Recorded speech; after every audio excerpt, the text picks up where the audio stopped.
Chapter 916, A Great Sumo Match in the Wano Country. Hello everyone, and welcome to another episode of the Podcast. I am the best guy ever, and I'm joined as ever by Hypocrite. And I'm a big juicy Boigah. Look at that burger on the cover of Shonen Jump, sponsored by McDonald's. That is a bigger burger than you'll ever find at a Mickey D's. I like how the McDonald's little photo down there, it looks nothing like the majestic, big, juicy thing that Luffy's eating right there. Yeah, compare those two. Fiction is better than reality. We can all agree on that. And furthermore, taste your eyes on this, feast your eyes, that is, on this succulent treat of Nami's big old body here on this summertime color spread. Okay, now, not to be overly nitpicky Jinbei, here. Right? Oh, there. Okay, again, Jinbei is still not here, Oda. What the fuck? Why are you doing this? Literally, what is your excuse? I don't think there is one. We're being bamboozled. Okay, we got a couple things to discuss other than that about this color spread. Chopper is not doctoring. Sanji is not cooking. Usopp is not doing that marksman thing. And this is just a big problem for me. Nami did you actually have a problem about this? No. I actually heard someone on A actually be like, man, what's up with this? Like, Sanji's not cooking. Usopp's cooking. Like, what the fuck, dude? They're just putting things on the barbecue. What's the big deal? I don't know. I mean, Sanji's kind of doing nothing. He's just smoking. But, I mean, he's allowed to have a smoke break. Okay. It's stylish summer. What the hell is going on? Okay, first of all, look at just Robin's elbow. Just look at Robin's elbow on this. And, Oda's doing some perspective stuff again here. I know that's what he's going for. But look at her big old elbow. I glanced at this and it looked fine. I guess if I looked at it hard enough, I could find problems with it, but I don't think there's anything wrong with it. Okay, here's my more important criticism. We're seeing, right up Nami's pussy, and it looks weird. It looks weirdly flat. Not there's not enough the pussy. heft to them lips. There's not enough plumpness. I need a good amount of plumpness in my vulvas to be truly ideal. But okay, you know what? We need to edit this photograph. We need to. Somebody please plump that shit up, like a ballpark Frank. I want to see it plump when I stimulate it. Oh, dude, look! You can see, yeah, you can see around Nami. There's a little white halo, which is perfect for cutting out and putting on the thumbnail and plumping it up.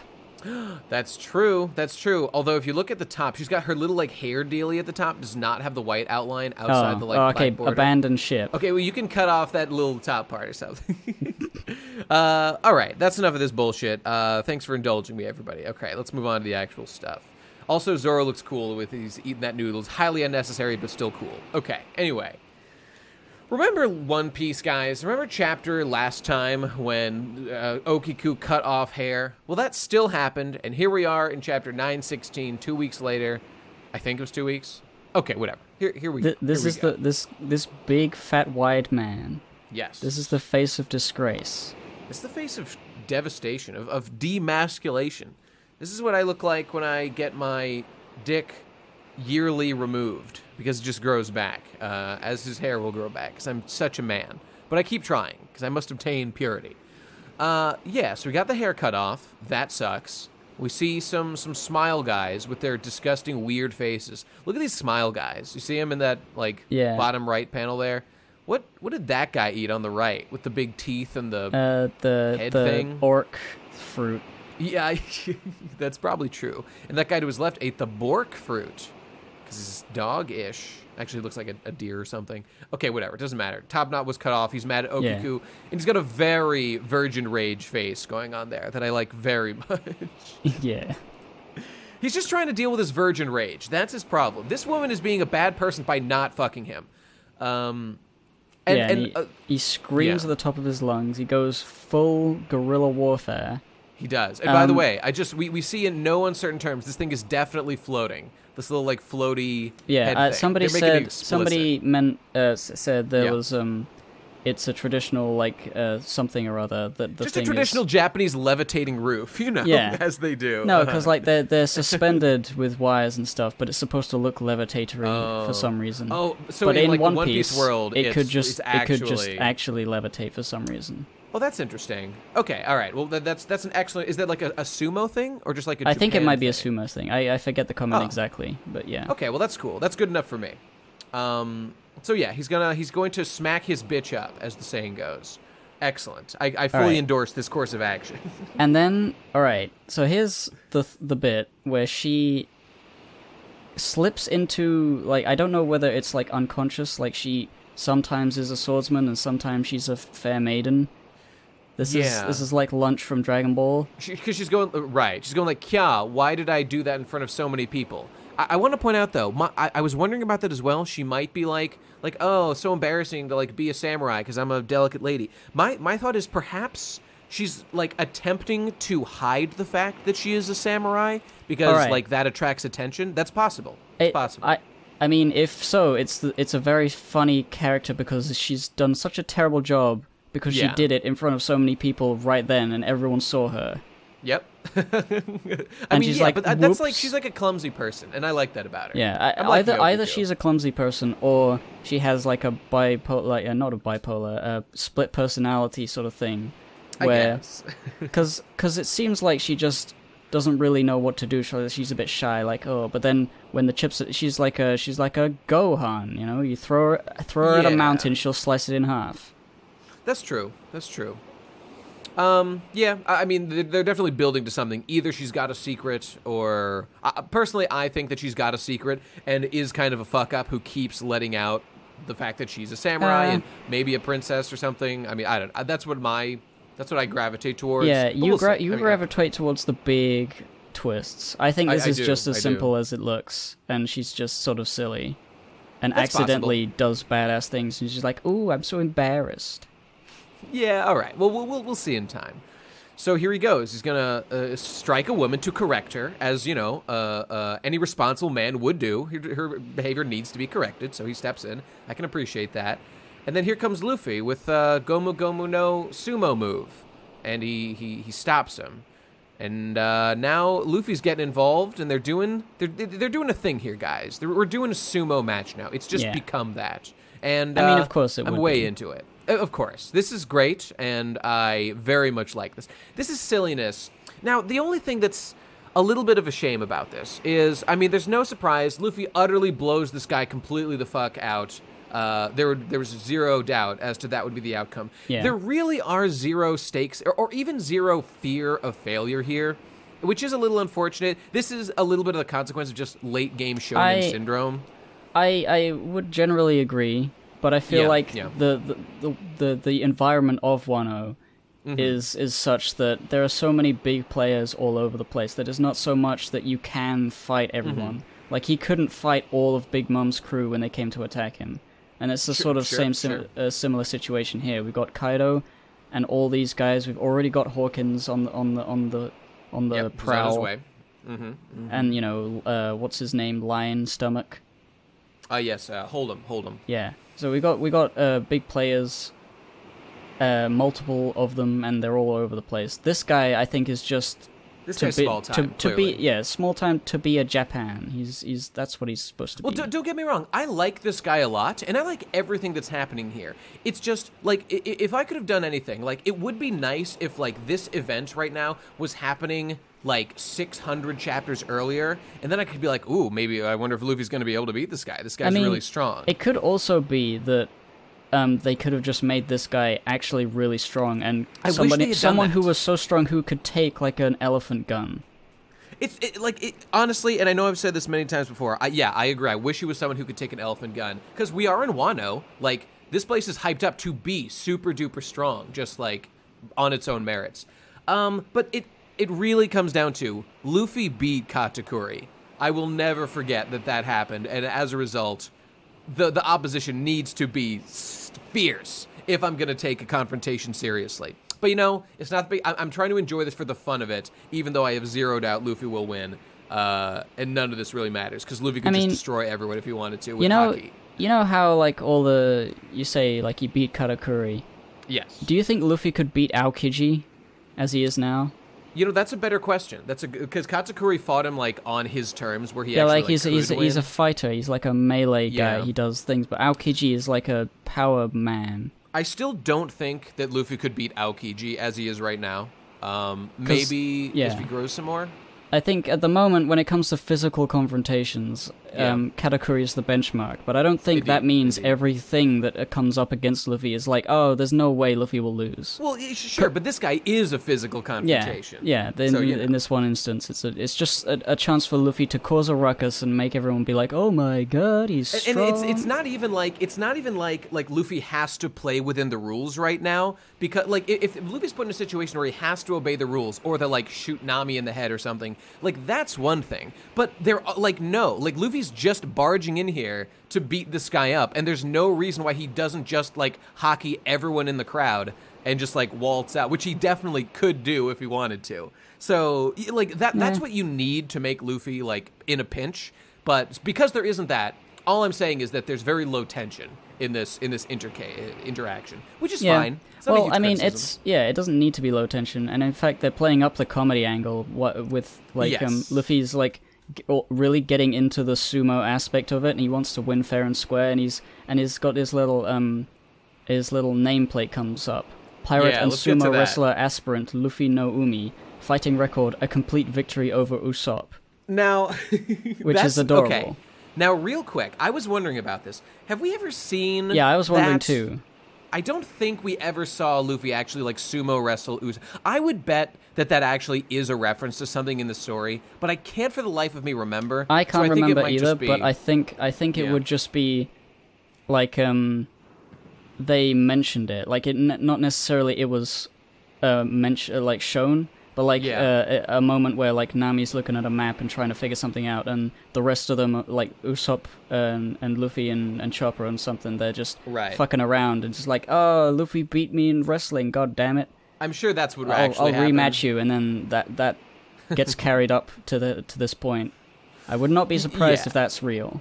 I would believe. I think that's probably what the deal is. But either way, it's very cute and adorable, and just him playing with basically his brother Usopp, just roughhousing. Oh, it's adorable.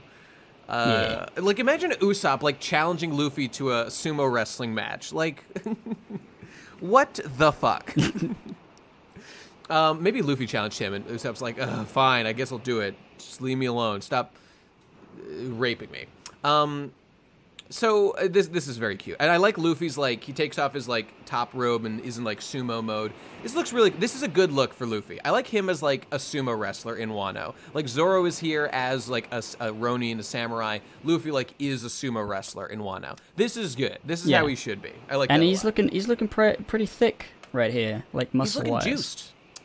Yeah, he is. Good boy. It almost looks uncanny. with that 8-pack and like the almost dad bod, sort of like strong. He does seem a bit more muscular shoulders. than like he generally does, I guess. I don't know. He looks good, and I love every kind of E Honda, Jotaro Kujo rapid fire Gom no many punches panel. So this guy doing his whole all my fists Buddhist Harite or whatever. I love those. Well, Luffy just dances around him. What a smug asshole. Yeah. That's good. It's very good. And then the ear splitter and eye crusher moves look really painful. They do. They'll probably fuck you up real bad. And Luffy says they're against the... I mean, eye crusher definitely seems against the rules. Like, those eyes, like, that finger is, like, as big as his whole skull. Like, yeah, that wouldn't even, like, hit his eye. It would just hit his skull and, like, bounce off. This man's too big to poke out your eyes in a cheaty kind of way. It's funny. But anyway, here Luffy finally gets serious after a sec. He does a big arm stretch out backwards. He's going to punch you. He's going to punch him real hard. But I like this.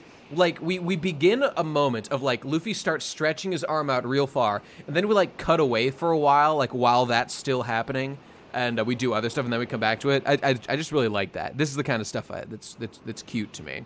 But we cut over to Master Hold'em, who, God, in a truly brutal series of panels, is actually trying. Like, he said, like, I thought this was like a joke before, but no, this is serious. He's actually torturing and trying to rip off the cheek of fucking O-tama. This is like, he's got clamps, guys. He's giving her the clamps. He's got the clamp. I'm wondering about like whether she is like physically trying to stop the thing from happening, or whether she has to activate it. That's my guess, that she like has to activate it or something. Like she knows if she did activate it, it would stop hurting, but she doesn't. That, I mean, that would certainly be in character of the people associated with Wano to like just not do what people tell and be willing to like sacrifice everything and die to not like give people the once over, which is a very admirable quality. Yeah, but God, like, her cheek's all red and it's he's pulling it. Like if you didn't know that she can do that with her devil fruit, it would just be like you're just trying to rip off a little girl's cheek. She's not made of rubber. This is just a person. Yep. God damn. But you know what else I like about this? It's making the pirates seem like really actually brutal, which is good. I want to see them being that way. And I love this side shot of Hold'em, just with the fucking lion around his belt and this big old tail. He just looks, he's so retarded. You can see the lion is just sort of like trying to hit the girl's feet or something like that. Yeah. I feel bad for that lion, though. I mean, this is his life. It's kind of funny if you think like ignore the top half of Hold'em and imagine that the lion has the legs and the arms and the tail, and that's just his body. What a funny shape. Very funny shape. Also, do you think they share a penis? Is it a lion penis? Do they have two penises? At first I thought the lion was his penis. What a tragic event for him. Imagine fucking this guy, missionary position, and you just open your eyes and there's a big fucking lion staring at your, pussy. Ow. I can imagine that.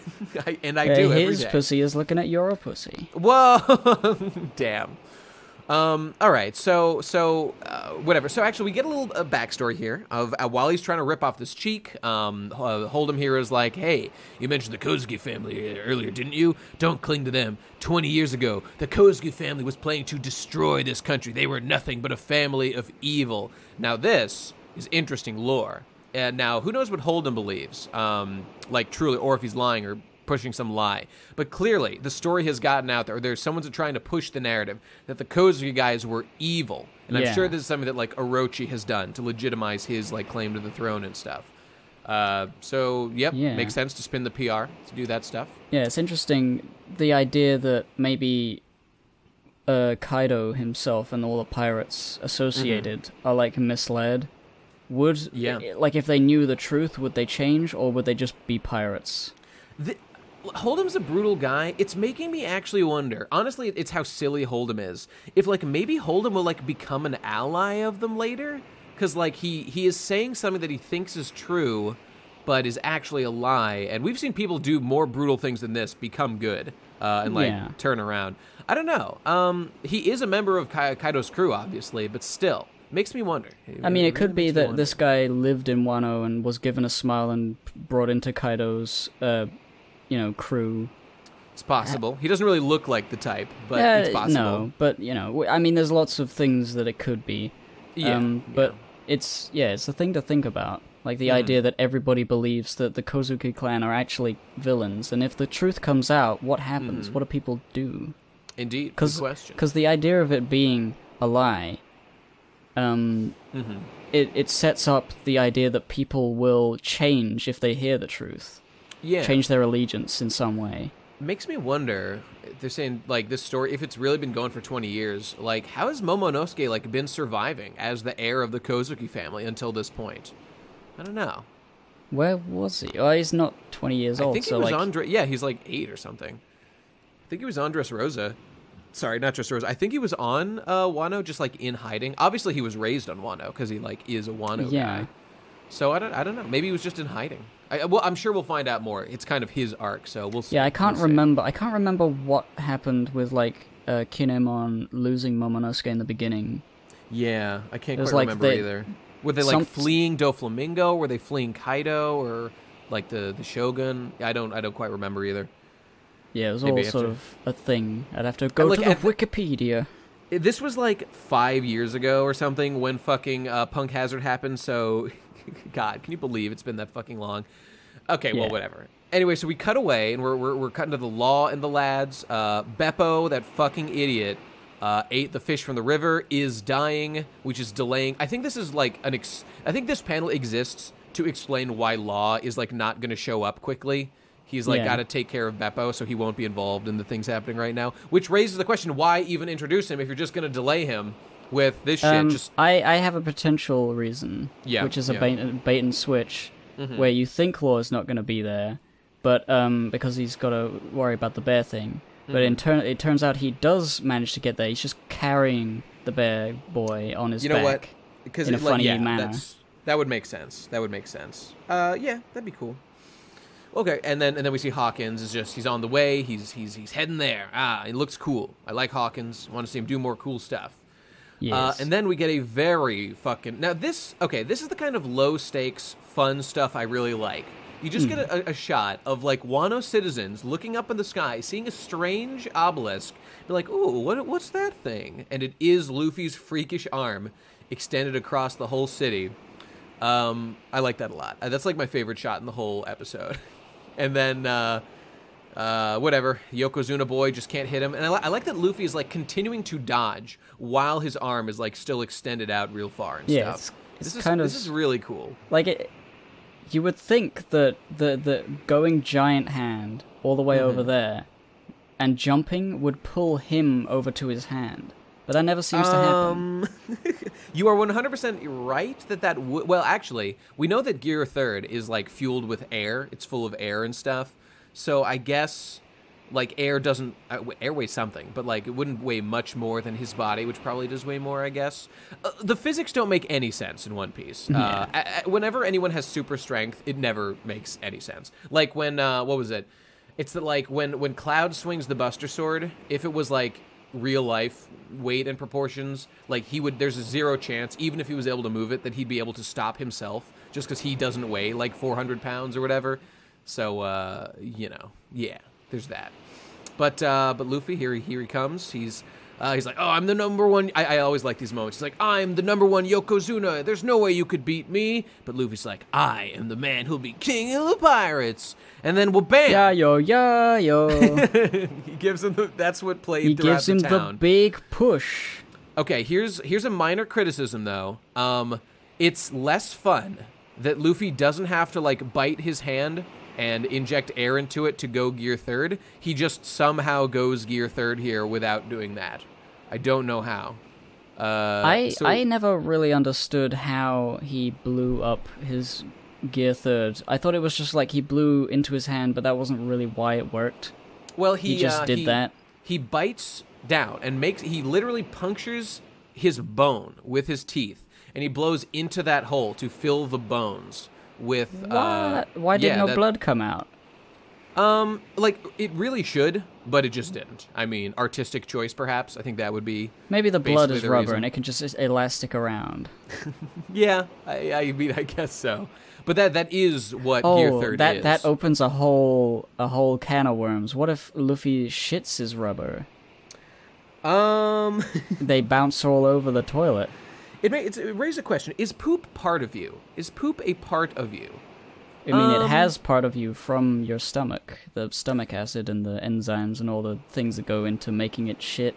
They get mixed in. But I would argue that, like, the food we eat, the nutrients that get absorbed and, like, incorporated into our body, they quote-unquote become part of us in this very loose definition that has no real-world practical value as a distinction. But the poop that just moves through us and is expunged, I would say, is not part of us. If you really got down to the nitty-gritty, I'm sure you could separate it. Would be my guess. So I don't know how we went. It also, by the way, now that I'm thinking about it, just for fun. So Luffy bit into his thumb when he went Gear Third and blew into the bone to make his bones really big. Bones aren't, like, all connected. So, like, if you bite into one bone in your hand, and let's say you theoretically blow up one of your bones in your thumb, because you can do that because you're a rubber man, it would not go to the other bones too. So, what's going on with that? Well, bones are like, if you look really, like, under a microscope, they got little holes in them. They're sort of porous. And that's why they're so strong, is because they're not, like, hard rock things. They have stretchy, squashy capabilities. But what that means is you blow into them and the air will just leak out. I mean, actually, I guess that's why Gear Third only lasts so long. Well, he does have his skin over it to kind of like keep it in his body in general, I guess. But like it could be, it goes through the bone into the next bone. I'm just saying though, because if I blow into my thumb, why would my pinky get? I guess it just moves over there eventually through all the bones. It's like blowing up a rubber glove. It's a game of telephone between his bones, where they just like, oh, hey, did you hear about this air that happened over there? They're like, what? Nair? But I don't have any hair on my legs. Etc., etc. Said the elbow. Elbows have legs. All right, let's move on. Right, moving on. There's impressive reaction panels of... that one guy, the very top right, yeah, is his jowl gets slapped against the rest of his face, and he looks like a worm. He does look like a worm. But this is an impressive panel. And at no point that I'm aware of in all of One Piece have we seen like a blow from Luffy create this kind of like physical shockwave on people. Where like they weren't the ones hit, and yet their whole face is like reaction. And then he blasts the Yokozuna guy off. It destroys fucking half the goddamn town. Impressive. Fucking impressive. This is I don't know why I thought of this, because it's such an early level, like not even a big deal One Piece thing. But I was thinking of like the Buggy bomb from like when Buggy had a cannon and it blew up the whole town. I remember. That blew up a lot of shit. Just reminded me of that. Buggy is an impressive chemist. He makes cool bombs. He's a good lad. All right, so after that, next page, everyone's like, oh, no, wait a minute, these guys are crazy. There's Zoro, he's a magistrate murderer, Zoro-Jiro. They're just like identifying who these people are now. And then we see a cool squad shot of O-kiku, Zoro, and Luffy, all looking real cool guys. And I like that. What's up with O-kiku's eyes? Is it me or her eyes look weird? Especially her like the eye on the left side of her face here. It's like all black into her hair. I think it's all black. I think it's just like the pen used was too thick. And it like covered up too much of the white. And I think this is something that would look better in color, probably, as opposed to black and white, if they had the freedom to work on it. Okay, whatever. Anyway, everyone's scared. They're like, run away. And Luffy's like, call the boss over here. So true to form, here come the fucking Hold'em boys, the freaks. They're running out to go beat him up and do bad stuff to him. All right, I just want to point out Rabbit Beard. Oh, look at that guy. That's what the hell is that thing? Is the rabbit like animal just like, is that skin flap, or is that like the animal is the beard? What if he shaved it off? It'd probably die. Probably kill it. What a freak. Don't eat smiles, kids. Don't do it. You'll regret it. Your beard will be a rabbit. He's kind of cute. But also a disgusting freak. No, that's a distraction. You look at the cute face and you don't see that he's a fucking freak of nature. Look at that girl to his left, though. Doesn't she look like Sadie-chan from Impel Down? Remember her? Oh, she does. She's like I would hazard a guess that she is some sort of insect. A wasp. Oh, maybe you're right. We can't see a lot of her. And then to the left, this is just a little... Doesn't that guy look like Treble with like the weird blanket over his shoulders and stuff? He's like, ooh, and he's all hunched over. Oh, the snot man? Yeah. Okay, well, whatever. I like all these background guys. And the guy on the right, I don't know what he is. Some sort of jaw man. He's a shark. He's the shark. Okay, cool enough. And then here O-kiku, another dunce moment, is just like, what should I do?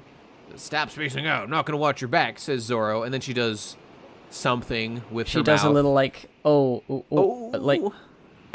I think it's like an expression to show that I feel stupid for having said anything. Yeah, and I guess also so. Like annoyance that she was told to be to get in line and do. I'm not going to tell you what to do, you dumb. Yeah. Like she's not used to being talked to like that as a lady.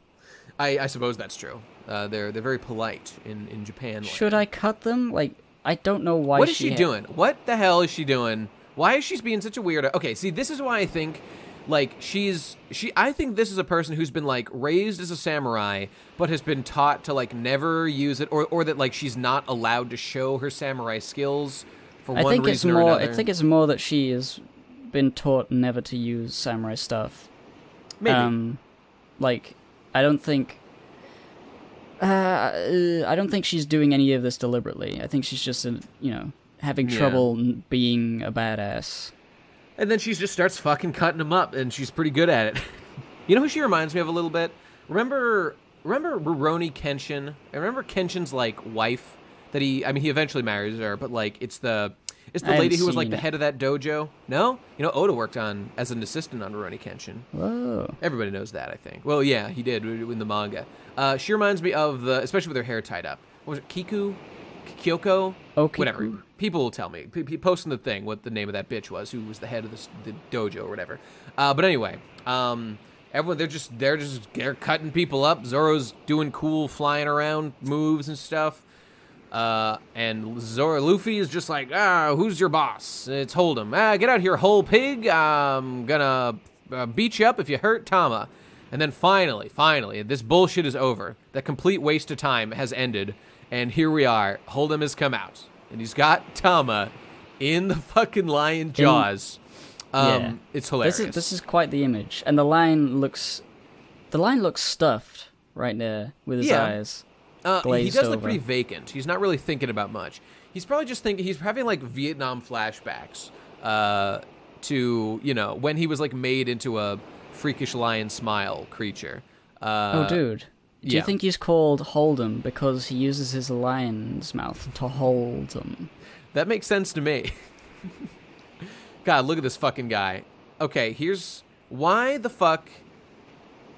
So I get that Luffy here is like, oh wow, look at Tama, but he really should have a stronger reaction to like this fucking freak. And on the next page he says like, oh, there's a lion in his stomach, or his stomach's a lion. Why is he not, like, eyes popping out, like, freaking out at this creature that stands before him? You know what? I guess he saw, like, the Chimera in Thriller Bark and stuff, so he's kind of used to, like, freakish-looking abominations. I would assume... Well, I think the reason it's not being played for laughs quite so much is because... It's a serious scene now or something. The person who's in danger is not someone like Nami, who could get angry at him for goofing off. It's a little girl, and she's crying, and it's and her cheeks all red from the torture and whatnot. Yeah. Oh, that's not good. If it was something like Nami and Luffy, like, insulted the villain who had her captive, she'd be like, don't aggravate him, you fucking idiot, and that would be, like, a goofy moment. But I don't think that can really happen here. I agree. So Hold'em here is like, hey, you fucking ingrates, quit that shit. Are you working with the thief, Shutenmaru? So we're being, there's a new relevant name being thrown out here. Shutenmaru. Shutenmaru, I would assume a Kozuki clan or affiliate. Probably. That they will meet. Maybe they put like they have weird like endings of names in this place. Maybe Shutenmaru is actually Usopp, who with his guns and whatnot, we'll shoot him. He'll shoot him Mario. That's him. You'll shoot him tomorrow. Yeah, that's what it is. Every day he does nothing. Every single day. I'm bored. I'll shoot him like, tomorrow. Confirmed kills 0. He just constantly puts it off. Consumed shot or count total shots fired is 0. In this game of Halo that he's playing called Life. So, whatever, we got Tama, she's gonna fucking die, who cares? Here comes Hawkins, he's, like, arrived, so he's about there. Law up on the mountain is like, Hawkins is getting there, oh no, things are getting crazy, but I'm still here on the mountaintop. Then you got Law, who's, like, about to leave, you got Luffy, Hold'em here, and you got Hawkins, who's about to show up. And that's where the chapter ends, and tragically, we've got no chapter next week. We'll be on break next week. All right. So there we go. Setup chapter, basically. Setup chapter. Basically, that was all a huge waste of time just to get Luffy face-to-face with Hold'em, who has Tama. Like, that was the point of the chapter, basically. Which is fine. Yeah. I mean, there's two things you can say. You can say either they're wasting time or they're going too fast. If he just went into the town and immediately saw Hold'em, I think we would be complaining about it going too quickly as well. I know. I'm being overly harsh here. It was a fine chapter. I enjoyed it. I like Luffy being a sumo wrestler and doing silly stuff. My criticisms are minor. I thought it was a lot of fun. And things have moved along, so, like, what do I have to complain about? You know, not a lot. We got a little bit of law. It was a good chapter. It was a good chapter. How much you want to bet that next chapter we're going to see Sanji or someone else? Why do you say that? What makes you say that?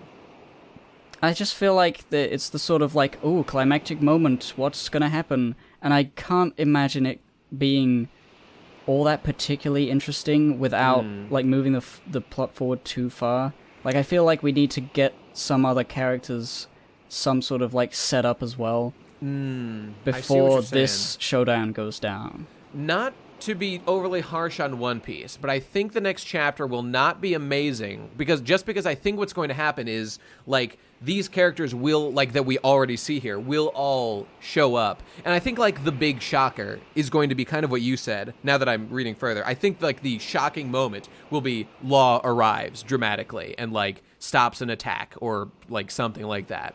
And then like maybe it's like a Law versus Hawkins moment or something. That's what I think will happen next chapter, because like we've been set up to think like, oh no, Law is so far away, everyone else is closer. How's he gonna get there? This man can teleport, and I'm just not worried about it. He's Law. He's the main character of One Piece. He'll get there in time. That's like, so I think it's actually going to be kind of like, oh, the things that we expected to happen next chapter. Luffy's going to beat up Hold'em. I'm sure Luffy is a million times stronger. Hawkins will show up and be about to do something, and I think Law will stop him. That's what I think. Yeah, it just feels a bit like uninteresting. Like the setup is like Luffy versus Hold'em and maybe Hawkins versus Law. Hold'em is not intimidating at all. He's completely silly. he he has Tama, and then that's the thing, and it's like sure, that's but good. Then I guess Law could teleport Tama away or something. But I can't see really other than some shocking twist which dissolves the situation. There's either a shocking twist that dissolves the situation, or they just beat both of them and continue. Yes, I hope there is a shocking twist that like Sanji shows up, the other people show up, something like that. Because otherwise it's going to be like, if characters don't get defeated, it's just going to be fighting constantly and running and then fighting when they catch up to them, and like I don't see it doing much else than that, unless Hawkins or Hold'em or both. See, that's kind of the issue. It's pretty boring when the things that you expect to happen just happen. And like pretty much since we've got to, I don't know, last like couple chapters, it's kind of been that way. And I know that we're still in like low stakes. People need to meet up. We need to go through this stuff. But like I think that's why these chapters feel a little bit dull. Because like this guy, see, that's the thing. Like the Luffy, whatever. O-kiku does her thing. This guy's gonna hit her. Luffy saves her because he's overwhelmingly powerful. Like I didn't think that guy had any chance of beating Luffy. He does. Hold'em shows up. They face off. All these characters we know are on the way. Continue to be on the way.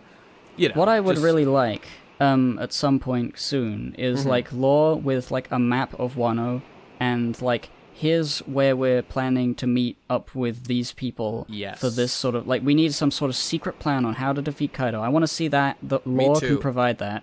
That's what I liked about him with Punk Hazard or whatever he had after that. Yeah.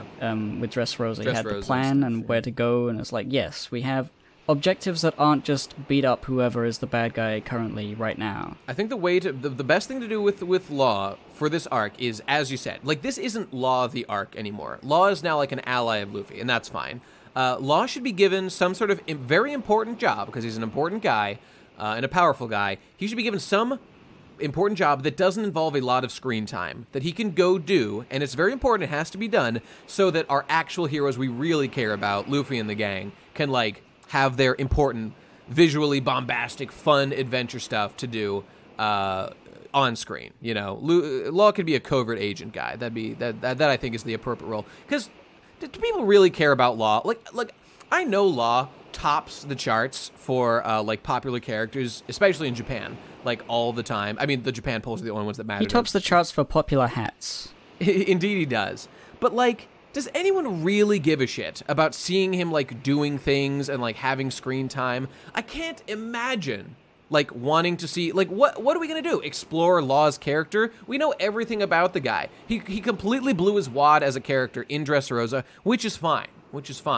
I don't feel like Law doesn't deserve anything. I think that he can have a cool bit of a fight scene, and all I really want from him is to have a cool plan and to say it, and then to be annoyed when Luffy does something stupid and be like, "Oh, you." Yes, that is fine. That is fine. I just don't want lots of Law screen time. I mean, there's no way. Even if Law gets more screen time than other characters, he's not going to get a lot because there's so many other characters that need something. I would hope so. Yes, that seems like the reasonable thing to do. And like we just had Dressrosa, he had so much screen time. It's just unnecessary. But I mean, yeah, I'm not.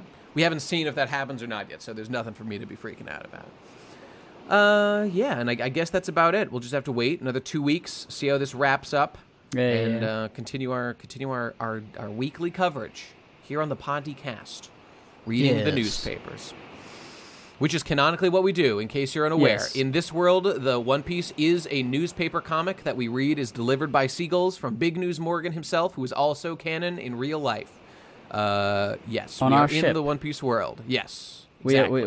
We are like we are on our pirate ship right now.